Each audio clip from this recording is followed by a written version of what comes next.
Welcome back to the Michigan Business Beat, brought to you on the Michigan Business Network. Chris Holman here, coming to you from our studios at the Capital Region International Airport. And, we've been doing a bit of a series with Martin Commercial Properties here because one of the best ways, really, to look at the economic health of an area is vacancies or non-vacancies as we have it. So we've got a couple experts from Martin Commercial Properties right now, Eric Rosekrans, who's the Executive Vice President, and Tom Jamieson, who's the Senior Vice President of Properties. And so let's talk a little bit, guys. What's actually going on? Because we're going to talk about office vacancies. Just got done with industrial. Then we're going to tail out with commercial. What's happening in office space? Well, I think the biggest thing for office space right now is our market in general is driven by what's happening downtown. And downtown is suffering. They have the highest vacancy rate than any of the other submarkets. And that's generally because of the state of Michigan vacating a significant amount of space from COVID. It's hurt that market. It has filtered out into the suburban markets. But that's not the only thing. There's also other issues. There's workplace strategies. There's what are businesses doing because of what the COVID pandemic did. So there's a variety of reasons. But our area is really centered on what's happening downtown.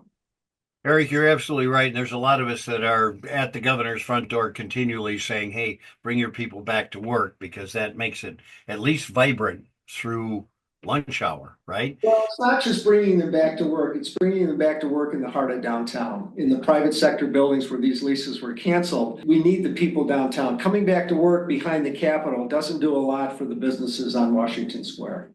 Right. So, Tom, what are some of these landlords and tenants doing to kind of adapt to? I mean, there's a lot of shifting work models out there too.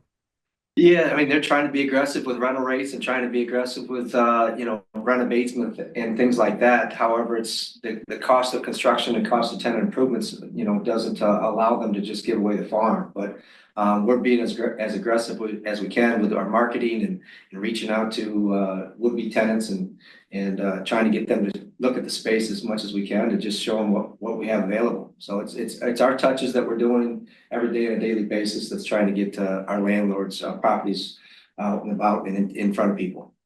Yeah, you're absolutely right. And the cost of construction, of course, is going up. So you're losing a little margin there as well. Hey, It's a double-edged sword. You got cost of construction. So anytime you're doing remodeling on a new deal, you have to get a return. And so the desire to fill space versus the investment creates issues for landlords they have to work through. So it's actually a lot of the smaller companies, smaller offices that are the occupants right now. And they're kind of leading, from what I understand, the leasing activity. What's driving what demand might be out there? Well, there's always a demand in our area just because of the fact we're the home to state government, home to Michigan State University.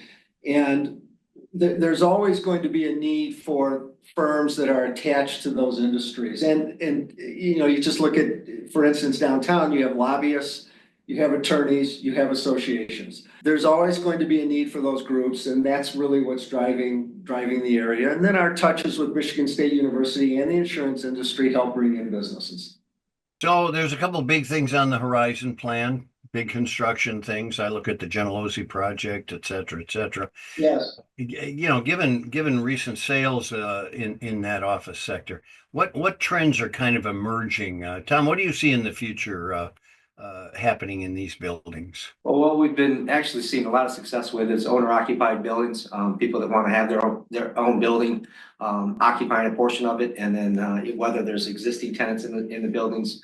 So they're looking for investment type properties that they can occupy, and instead of paying rent, they're actually going to just gain a little revenue from the other tenants or occupy the entire building itself. So we've saw a lot of those in the last quarter, third and fourth quarter of 24, and we're probably going to see a little bit more of that in 25, especially if the interest rates can go down a little bit too. It's interesting, like COVID, which was almost surgical in who it helped and who it hurt.